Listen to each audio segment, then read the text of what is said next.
best is yet to come, and babe, won't it be fine? You think you've seen the sun, but you ain't seen it shine. Hello everyone, and welcome once again to Ask the Treksperts, the show where we answer your questions about Star Trek. I'm Captain Logan. And I'm Sarah. Sarah, today's question comes from Jaden Nova, who asks us, what do we think of the idea of there being no money in Star Trek? The very Roddenberry-esque idea of the positive future where we strive to better ourselves and don't work toward the accumulation of things. So why don't you want to put 15 minutes on the clock, and why don't you give us a starting place? Okay. Well, for one, it's a very, very optimistic future, and naturally, probably not very likely. I'd say okay. So the reason that he's able to get away with no money is replicator technology. With replicator technology, you can replicate anything you want. And in Star Trek, it seems like there's pretty much unlimited energy, so that means unlimited stuff for the replicators, right? Yeah, we don't really get this idea of there being no money until later. That idea is not really prominent in TOS. I'm not sure it's even there in TOS. We hear about credits every now and again. We hear Kirk in at least one place, if not more, mention something about somebody's pay. Yeah. You know what I mean? Mr. Scott, you've earned your pay for the week. That's a line somewhere. Yeah.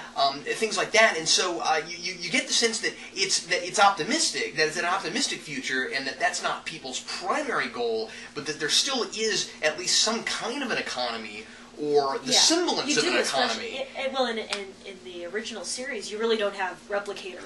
Exactly, and I wanted to mention that. Like food synthesizers and things like that. But not, you can't just make anything at the press of the button. We can't just take energy and turn it into any kind of matter. Right. At that point. Right, but it's not. Yeah, so it's not really till TNG where you actually get the idea of no money and all that stuff. The line that everybody always goes back to is not even until First Contact, where Picard tells Lily that money does not exist in the 24th century, and that people are no longer obsessed with the accumulation of wealth. Yeah. And in TNG, you get that idea. I'm not sure they ever come right out and say it. I think in that one episode where they find the people from the past, and Data.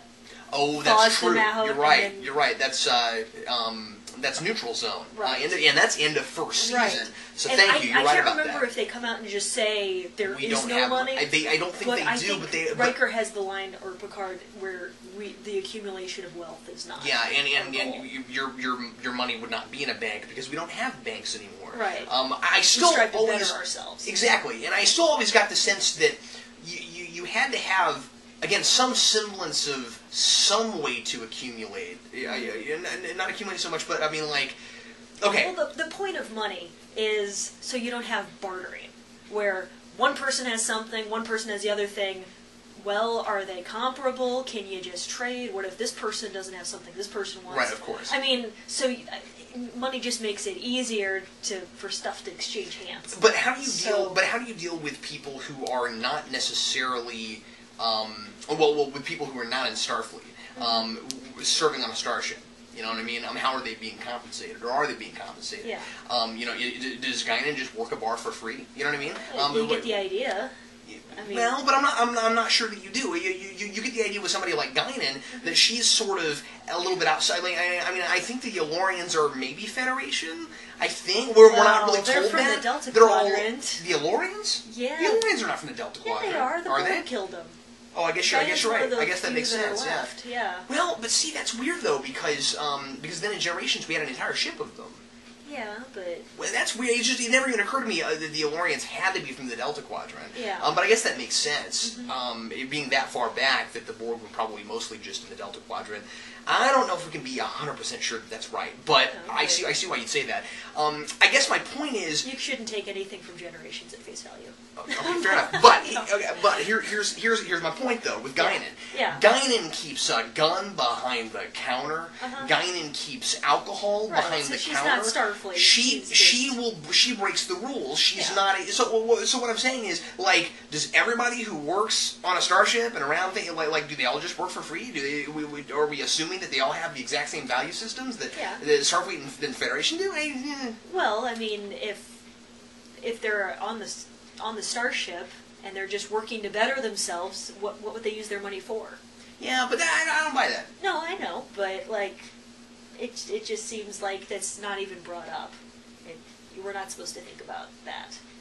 Well, but that's my point, right. is that we're not supposed to think about it. Everything's just happy, nothing ever goes wrong in the Federation until there's a plot about it. So the question, of course, is does it make sense? You know, that you would have a future where people only cared about the accumulation of wealth, and then the other question is how well does Star Trek handle it? What we end up with a lot with Trek is when it does get brought up, sometimes it feels a little bit glaring because of all of the people, so that we can have conflict in a television show, who break the rules. Right. You know, who don't agree with this utopian future. How do you have a utopia where people break the rules? You know what I mean? How is it that Earth could have no crime of any kind, and as many captains in TOS that go to a planet and enslave everyone or something? Exactly. How many times did that where they get corrupted? Yeah. And if they're so easily corruptible, then how can we buy into? And I think this all goes into the whole no money idea, and that's why I'm bringing it up. Then how can we buy into the notion from first season TNG that humanity has, as a species, evolved? Yeah. It doesn't really make any sense. Yeah, well, especially when you have people like, Harry Mudd running around, or, I mean, just... Who's a human. And do you find yourself sometimes having to remind yourselves that some of these people are human? You go, oh yeah, that's okay. Actually, I actually have to remind myself that, this actually doesn't make sense because it's supposed to be a utopian future. Yeah, because it just looks so much like now, except with future technology. Sure, especially Deep Space Nine. Yeah, and what's nice about original series is that it just doesn't call a lot of attention to that sort of thing. Yeah.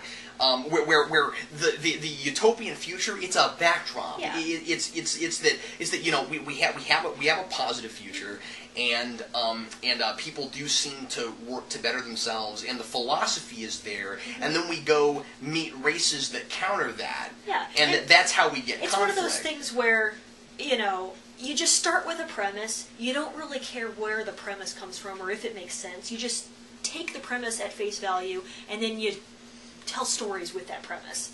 I mean, does the premise of a utopian future really make sense?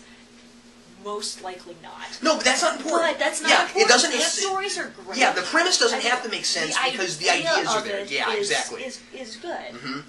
But at the same time, I think, and we've talked about this before. I think it's good that that with especially DS9, it allowed itself to evolve and grow, and to question that some. Yeah.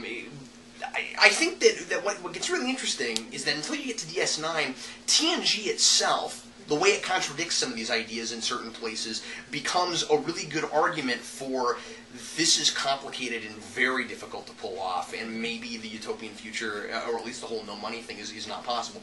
When you have Picard, of all people, in First Contact, be the person who says we are no longer interested in the accumulation of things, and he is the character who most of us, if we're big Star Trek fans, could name the most personal items of. Yeah. Think about that. Sure. And how many of them are replicated? None of them. Yeah, Resic and Flute. Yeah. There are valuable things in the universe. He's a collector. The man is a collector. Yeah. This is my question. Would we have collectors? Do you see what I'm saying? Yeah. If we're just trying to better ourselves and we're not interested in the accumulation, will we have collectors? Will we be trying to amass stuff? Well, apparently Picard is.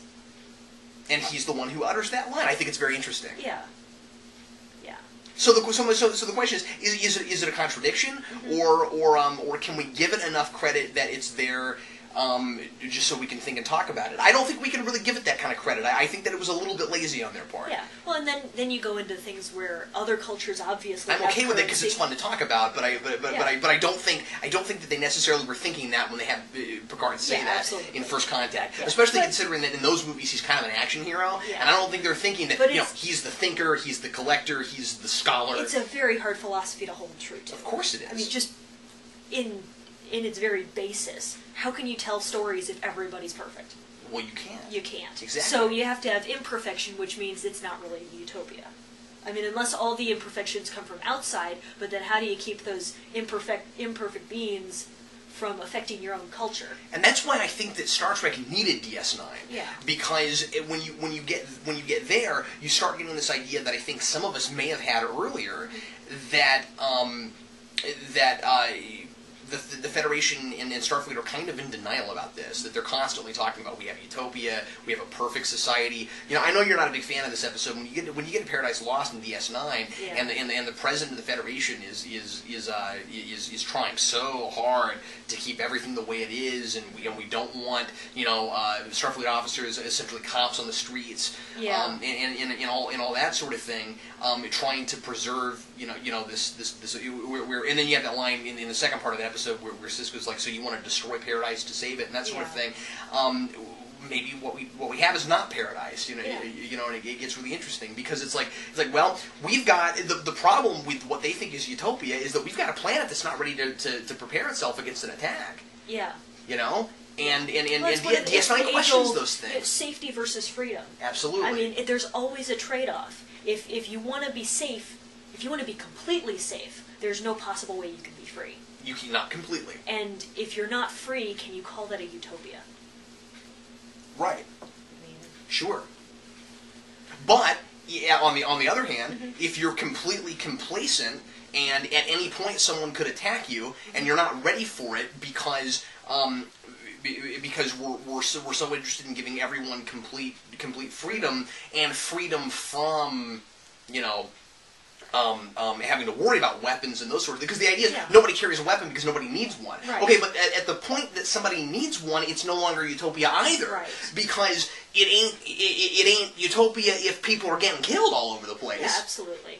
So it gets really interesting. Yeah. And I'm glad that, and that's the reason, by the way, that I think whether you like certain series or not, watching all of, if not a lot of Star Trek is really neat, because after a while you start looking at, well, I could tell you certain things you could skip, but especially up through DS9 and even Voyager, you start realizing that some of the things that early on seem really hokey, later on they go, yeah, that was hokey, let's address it. Yeah, absolutely. You know, and I mean, it's a show that's constantly challenging itself. Well, not constantly. That's not fair. Yeah. Again, there are places where it's not. But you know, I think one of the reasons that it's funny that this is becoming, for me, almost a defense of Star Trek. The whole, we have ideas that contradict themselves.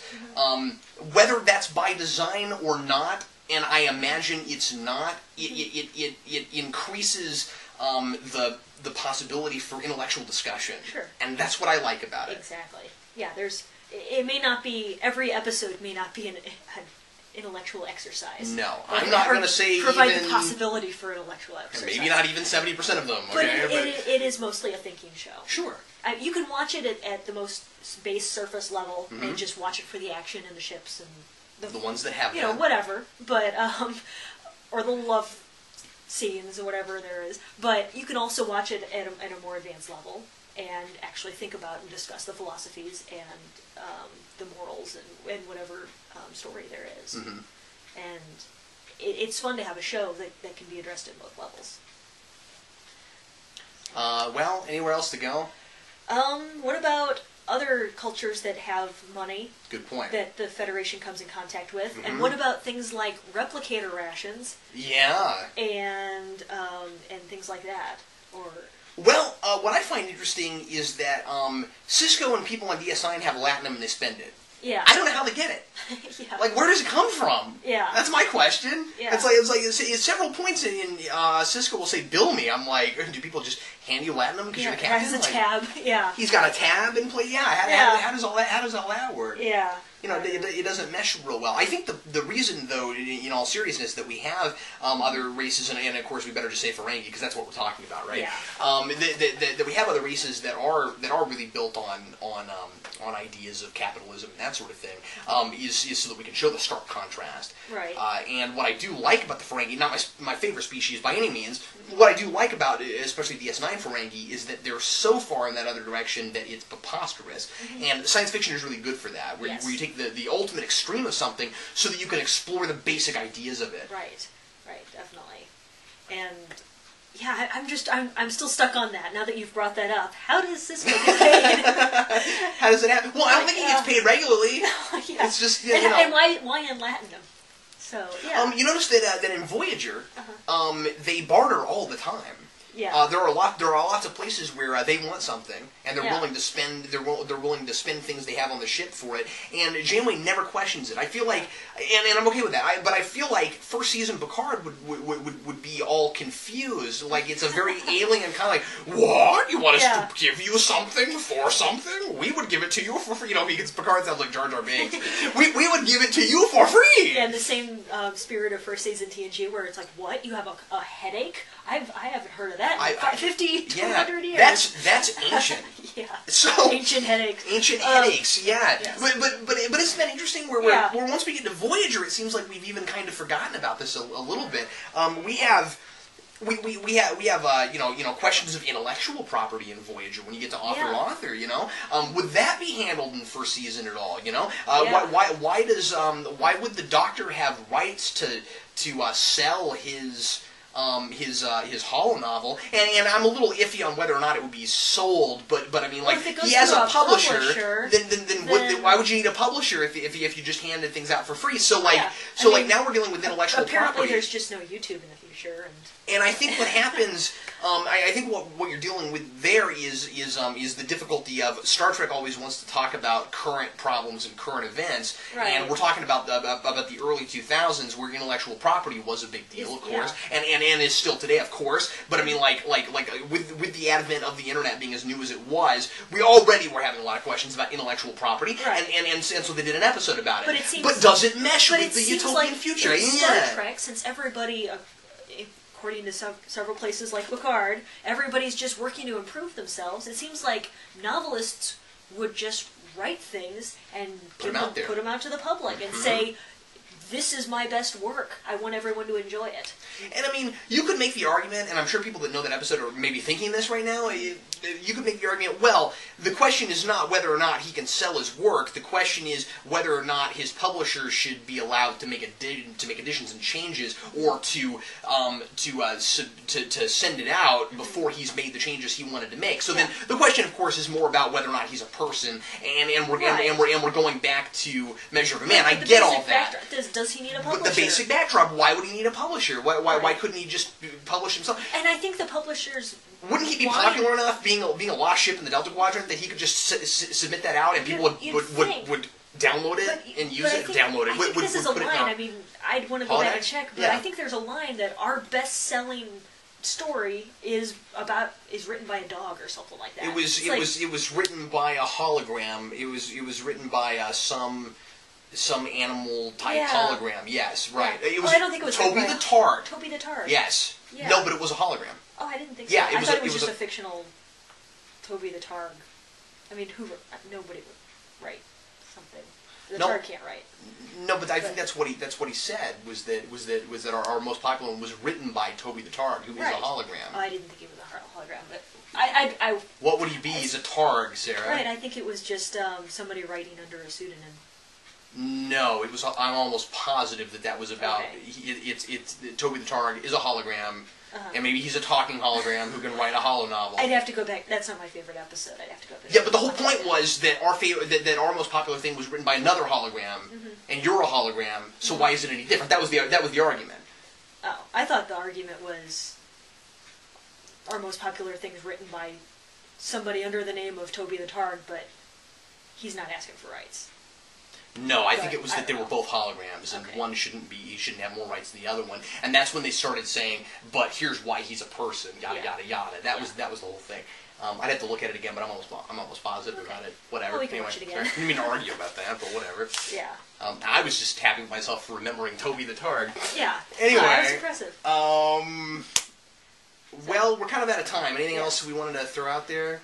Not that I can think of. I think we covered a lot of it.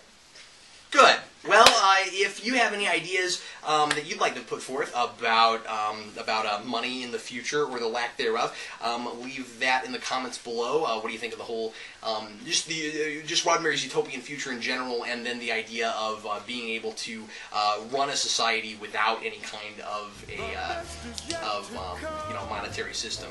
Again, leave your comments. Also, if there's anything you'd like us to talk about in the future, if you'd like to ask us a question or to recommend an episode for us to review, we haven't done an episode in a while. We should do that soon. So leave those in the comments. We'd love to hear from you. Thanks as always for watching After Treksperts. We sure appreciate you. I'm Captain Logan. And I'm Sarah. See you next time.